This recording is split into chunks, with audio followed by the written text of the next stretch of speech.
이제 코로나19를 대응하는 전략은 확진자 발견과 이동 동선 확인, 접촉자 격리 등 봉쇄 전략에서 지역사회 확산을 지연시키고 주민의 건강 피해를 최소화하는 완화 전략으로 방향 전환이 필요합니다.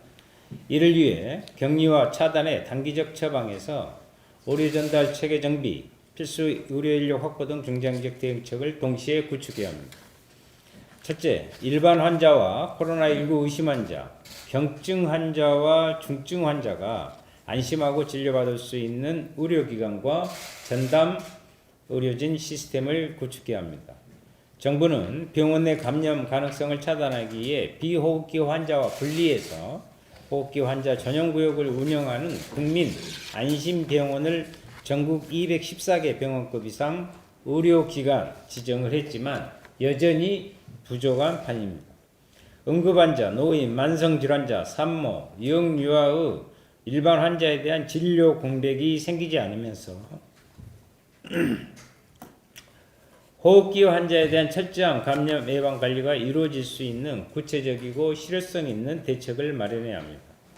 둘째, 의료 인력 확보에 대한 단기, 중장기적 대책을 마련해야 합니다. 우선 대구 지역을 중심으로 현장 의료 인력 부족에 대한 즉각적인 대책이 필요합니다.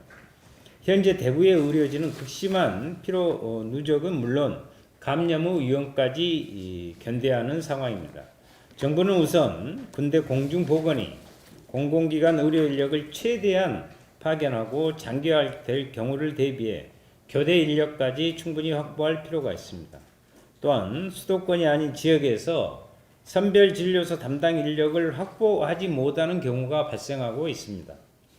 지역 의료 인력 수급 상황에 따라 응급구조사, 간호조무사 등도 최소한의 역할을 수행할 수 있도록 해야 합니다. 장기적으로는 의료 인력 수급에 대한 방안을 마련해야 할 것입니다. 셋째, 의료 취약계층이 코로나19 검사 진료를 받는 데 어려움이 없도록 해야 합니다. 현재 코로나19 검사 비용은 약 16만 원으로 무료 검사 대상은 일부에 불과합니다. 나머지 검사자는 본인이 비용을 우선 부담하고 양성으로 판명될 경우만 환급이 이루어지고 있습니다. 노숙인 등 취약계층, 외국인 장애인 등 의료 취약계층의 경우 비용 부담으로 인해 검사 자체를 받지 못하는 경우가 발생하고 있습니다. 선별 검사의 필요성 인정하지만 이들에 대한 지원책도 함께 마련되어야 합니다.